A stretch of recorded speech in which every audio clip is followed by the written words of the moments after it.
I want to talk about a subject that I've entitled Defend Your Portion. There are a lot of people that get blessings and the blessings leave them. Some they cry to get married. When they are married, the marriage breaks down. Some are offered jobs and they get a job and the job is gone.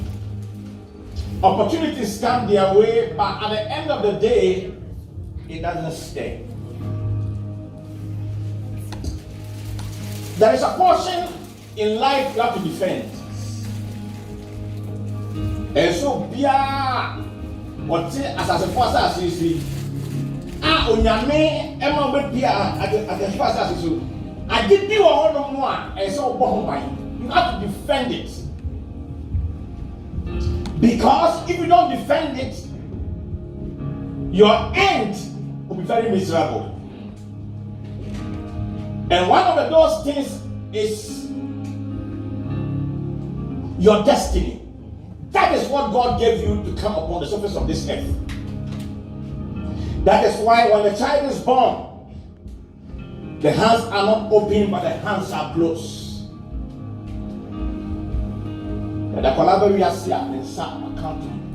That is his destiny. But unfortunately, a lot of people don't understand what is called destiny.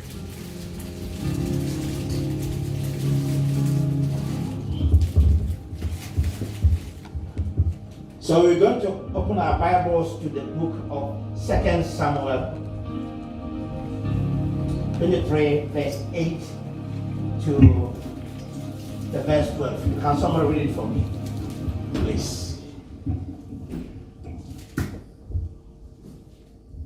2 Samuel.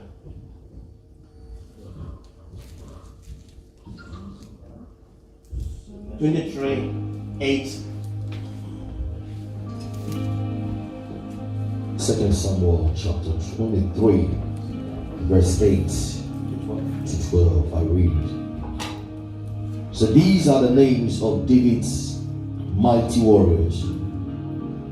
Josheb-Basshebeth, a Tachomite, was chief of the three. He raised his spears against 800 men whom he killed in one encounter. Next to him was Elza, son of Dodiah the Hothite, as one of the three mighty warriors. He was with David when he taunted the Philistines gathered as a past coming for battle. Then the Israelites retreated, but Elijah stood his ground and struck down the Philistine till his hand grew tired and froze to the sword. The Lord brought about a great victory that day. The troops returned to Elijah, but only to strip the dead. Verse 11. Next to him was Shammah, son of Agi, the Haritite. When the Philistines banded together at a place where there was a field full of lentils, Israel's troops fled from them. But Shammah took his stand in the middle of the field.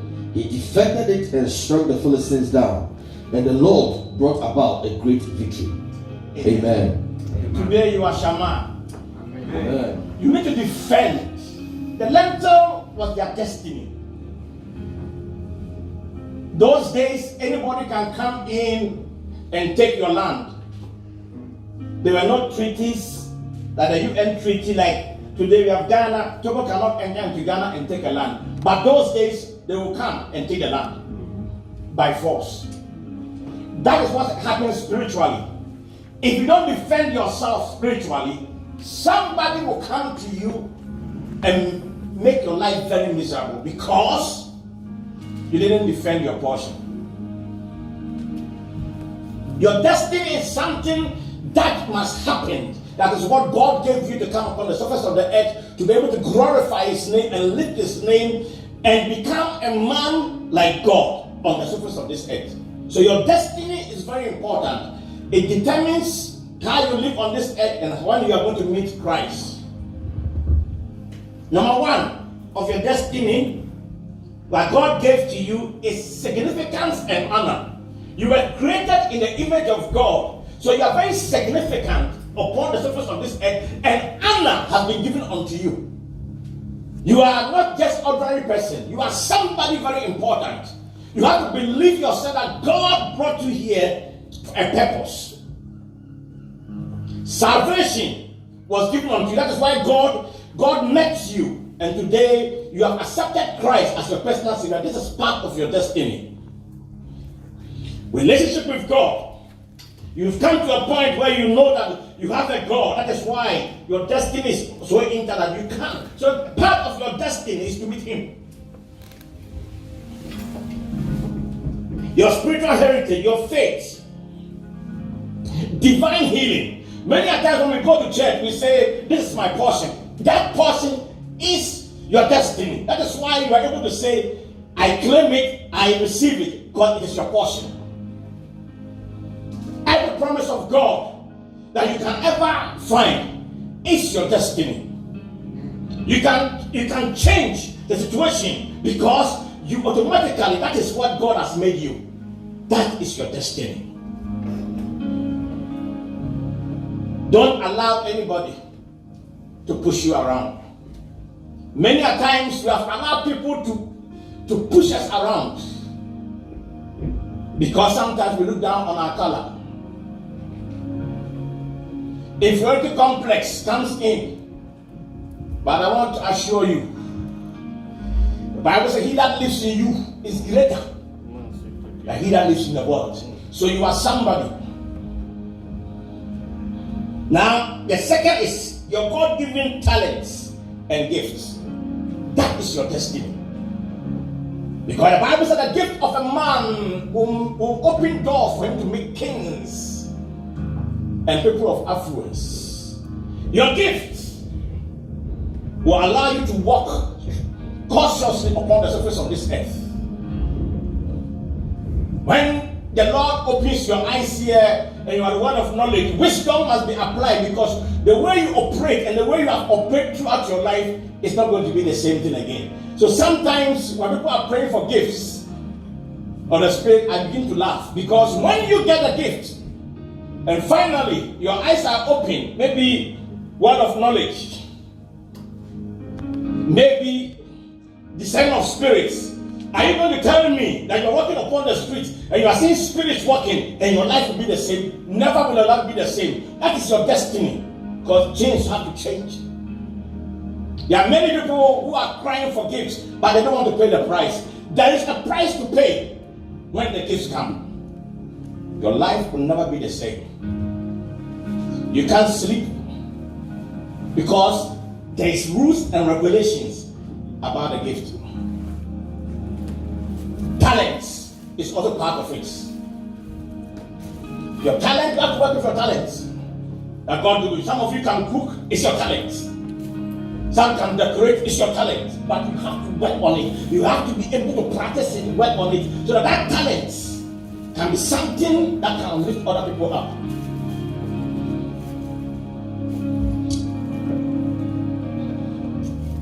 Sometimes it's buried. It's not coming up because the devil has made his way and has brought a lot of pain. So sometimes we are so troubled with him that sometimes we don't want to allow God to open that gift that God gave to you. Many are depending upon your gift. In this house, some of us will depend on that gift. That gift. Imagine you having the gift of knowledge and having to tell me something that is coming in 2 weeks' time. Imagine you having the gift of dreams and able to interpret my dreams to me that I'm so troubled of. So that gift that God gave you in your destiny is something the church needs. Then we come to opportunities. You have opportunity. That your destiny allows you to have opportunities in life. Opportunity that allows you to shine. Opportunity that allows you to take people that are down and lift them up. That's an opportunity. Opportunity that allows you to be able to come to a place and look back again. That opportunity is able to allow you to go to God and tell God, Father, forgive them. It's an opportunity. That is what God has made you. But you have to take advantage of the opportunity that comes in. The man at the pool, 40 years, sat down there. He had opportunity, but he couldn't make a use of it.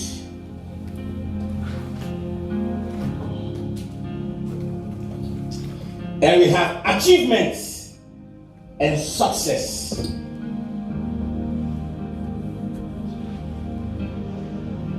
And we are all testifying here about marriage. Many are trying to get married. They can't. Some went in with weddings and went into debt. But 1 year is gone. In this nation we live in today, it's a foreign land we live in today, marriages are off the road. People are not even willing to marry again. So to get married and to be sustainable in that marriage is an achievement that you need to thank God that you've come so far. These are what God has given you. Your education, it is in your destiny that God brought you. That education, what you know, and you know it well, will help other people. It will help generations that are coming. It will help society.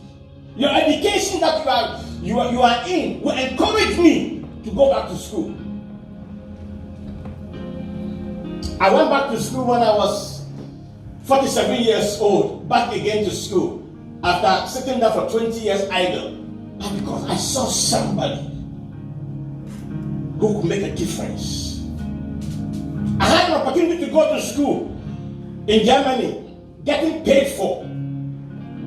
But the opportunity, I squandered it because I wanted to go and wash plates. Because I thought that was my destiny. Just wash plates, buy a car, and send it to Ghana. And that's all that I knew. Until I saw somebody who have made use of his destiny. And I said, this is what also I'm looking for. Shammah could have run away also with his friends when the enemy came in. The Bible is saying that the Philistines came in as a troop unbound also. And when they came in, everybody fled. That lentil they suffered, they prayed for, they fasted for, they watered for. Everything upon their life depended upon the lentil. But now, some of them have run away. Why are you running away from the troubles and the problems that are coming your way? Why don't you stand to defend yourself? Like Shammah. He went in and stood and decided to defend himself against all odds. There is a song in Ghana that I love most. The presence of your enemies is the exit of your friends. When you are someone, so the poor man has no friends. A poor man has no friends, but a rich man has friends. And this song was sung by Adolfo.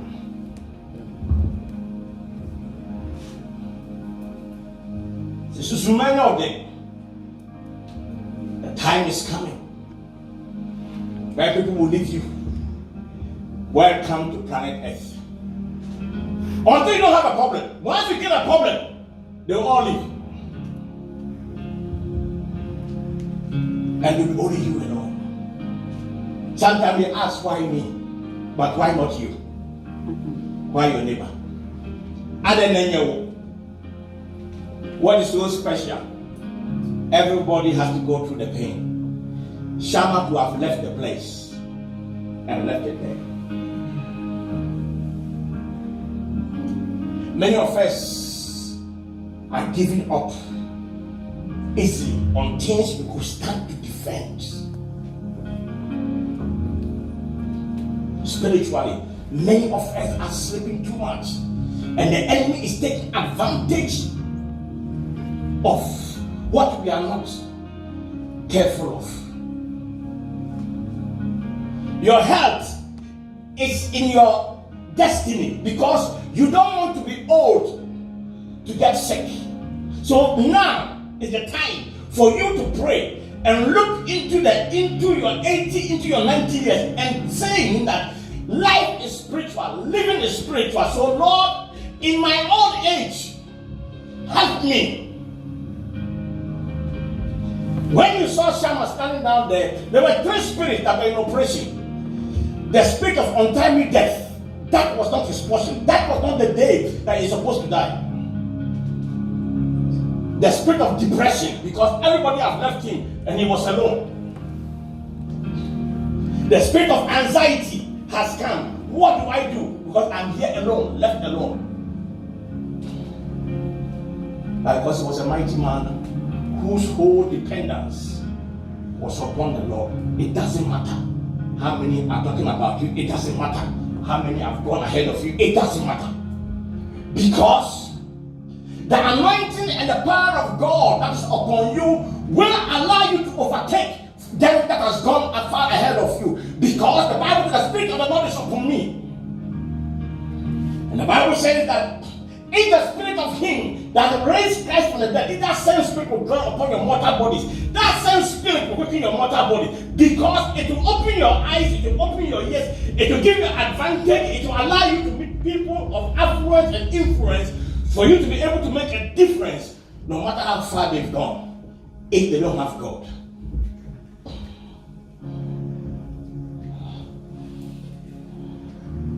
Sometimes we are so worried.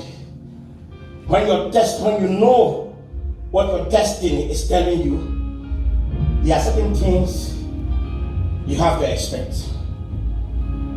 Satan is a gate crasher. The Israelites never invited the Philistines, but they came. When God takes an interest in you, enemies will come. Either you like it or not. Uninvited, they will come. If you are walking with your wife on the street, going for an ice cream, holding your hand, somebody somewhere who you are not even talking to, you don't even know, is annoyed. The fact that you are walking on the street. Satan uses human beings as his agents, spirits, demons, and so many things to make sure that what God has called you to do on this earth before you meet God does not come to pass. You slept the whole night, in the morning, husband and wife, there's trouble. Out of nowhere. One small word, fire. Remember that he doesn't want you to be able to enjoy what God has called you to. Sometimes, because you are not on the side of the enemy has to make sure that because you belong to God, he has to crush you. I had a friend who worked in a company for 31 years, built his house in Ghana, bought his chick, and said, in the next 5 years, I'm going to Ghana to relax and enjoy, and I'm going to wait for you people to come. The last year, for him to go to Ghana, he got cancer, never went back to Ghana again. He was buried in Germany. All the troubles and the pain and the difficulty and the tears of building that house, he was not able to go in. That is not your portion, because that is not what God has called you to be. That is why you need to start changing certain things in your life, so that when Satan is coming at the gate, you'll be able to stand and say no.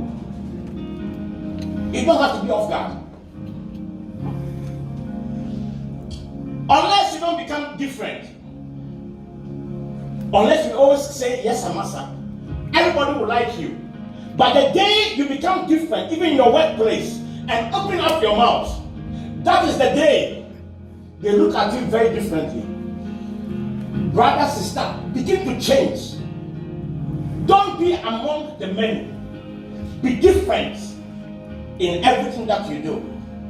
So because your God and Christ that came upon the earth was very different. He wasn't like the ordinary people.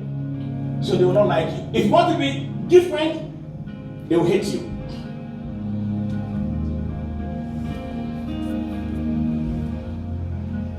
Now,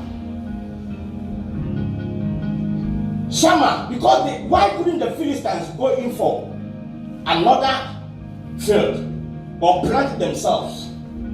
Why? Because they saw that the lentil was going to produce results. It was going to elevate them in their private life. It was going to lift them up. It was going to bring food. It was going to bring satisfaction to them. So they need to come in. There was something producing. If you go to Ghana, they say a deer, abre anaso and abadasi. Once you come to a point in life and the attacks are coming, remember, because you are producing results, that is why the attacks are coming. If you are not producing any results, there was no attack. Look at your children. Who is attacking them? Producing the results.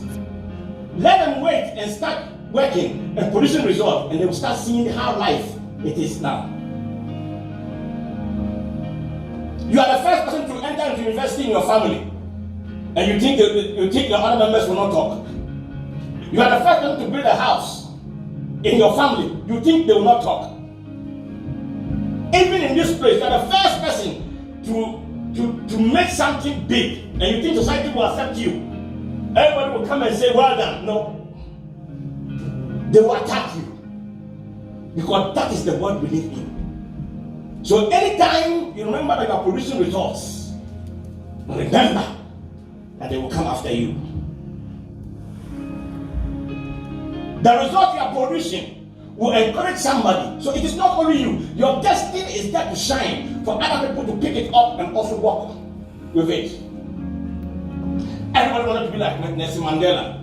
Obama came into the scene. Everybody wanted to be like Obama. People were naming their children after Obama.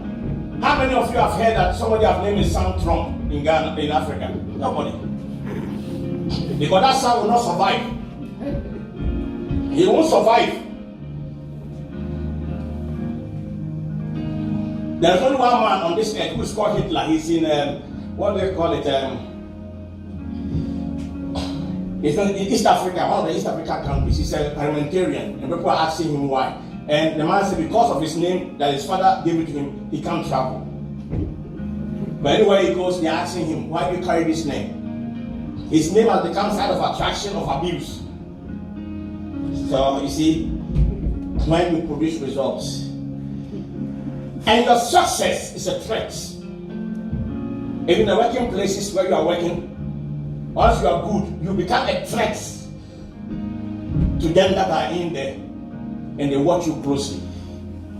Your success will encourage somebody, it will lift somebody up. But you allow even your own family to look up unto you. Because you have made it, others will be encouraged.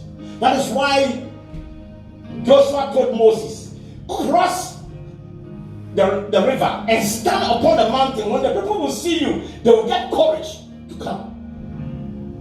Many of us are crossing. We came here with nothing. We've got children here. So what we are doing is that we are moving and they are coming after us. If we are able to go to school, make it, they also will make it. Because we are going to be a role model. Your success in life is a role model for somebody sitting down somewhere else. That is why God, your destiny, your destiny is not something that it has to be covered. Your lentil, portion of lentil in your life has to bring success to many. Look in Ghana today. The success and the vision of free education have allowed many that never thought they would go to school, because it's a story that they are going to tell one day. This is my story. Because a year like this, I was able to go to school. A year, we've seen doctors coming out. We've seen great pharmacists coming out. We've seen somebody that traveled 7 kilometers in 7 kilometers back, and that person was able to make A's. He is going to do economy. You do not know the end of his life. His destiny was buried, but it took something from nowhere and lifted him up where he is. Sister, there are things that you do and succeed in life that will lift other people up.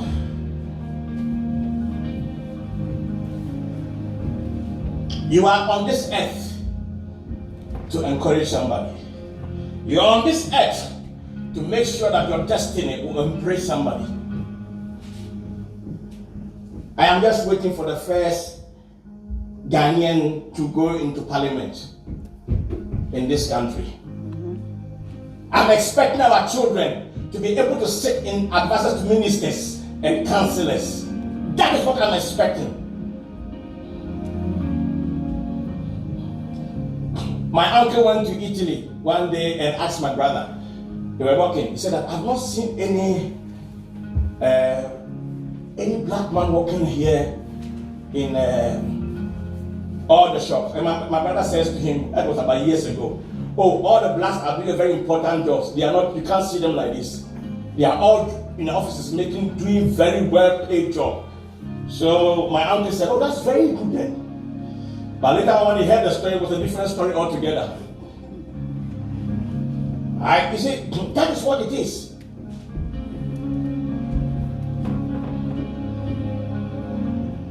So, as I bring my message to an end, there are 4 things I want to leave it with you.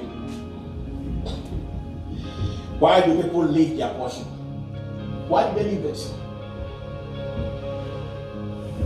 Some of them will leave it because of disencouragement.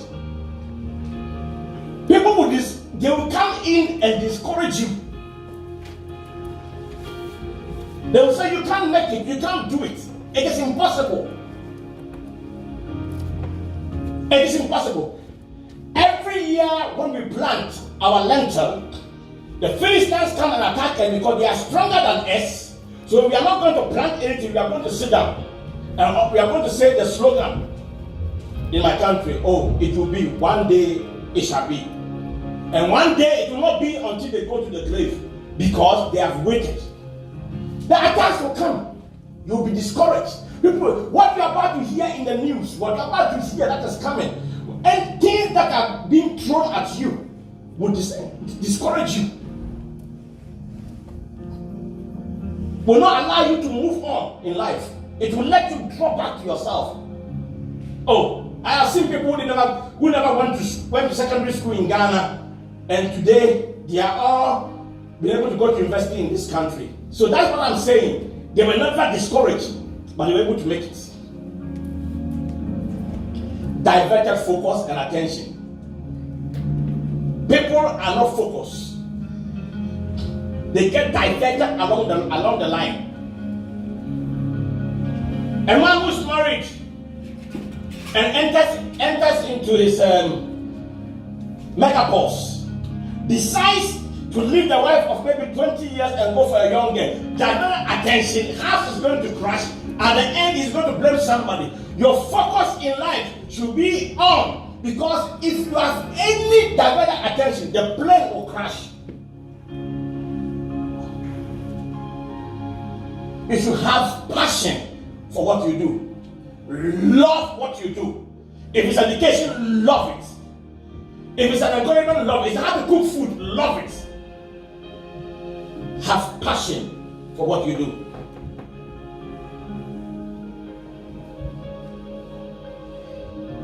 And also respect. People don't respect their gifts. Somebody will just believe. I have to use today because everybody was giving testimony about marriage. I have to use marriage. I'll respect your wife. She may be the backbone of why, because you are still living. The grace of God upon her, maybe her grandmother or somebody in the family who's bear the same name, cried unto Jehovah that anytime somebody is named after me, let that person prosper and let her territory be enlarged. Let her move in different dimensions. And because you did not give respect and dignity and did not value your destiny that God paired two of you together for a journey of fruitfulness and success, has brought pain and shame. Today you see many social media crying. Abraham was the same, because of diverted attention, because he listened to the wife. Destiny caught up with him. Today we have the Ishmaelites. It should not have been so. The story would have been different. People look at things and don't value them. We don't value the things that comes on our way. We don't value one another. Many of us as friends, and we don't have a friends again because sometimes we do not value them. Sister, a friend who will just criticize you and tell you that what you have done was wrong is a friend because he's saving you. And we don't want them to be there. Your wife that's telling you this is wrong, this is not right. You are mad. You are mad thinking that because you are a man, everything is fine. Everything is not fine. God brought you together for a purpose. Your destiny today, remember that friends will leave you. Remember, your husband, even if death is to come to your house, if death is to come to my house and decide that me and my wife, I won't tell you what I'm going to say. I'll keep it in my head. Because my saying that may not lead me to trouble, but I'll keep it in my head. So you see, one day you'll be left alone. Jacob was left alone. Jabez was left alone. Christ himself was left alone. His disciples that went with him to pray, they were all sleeping and they left him alone. And he said, couldn't you wait? Life is that because of the agenda that God has given you and the mandate that God has given to you, you will be attacked and you will face trouble and you will face pain for that thing that God has given to you. Like gold, it has to go through the fire. It has to go through pain before it shines. May the Lord richly bless you. In Jesus' name I pray.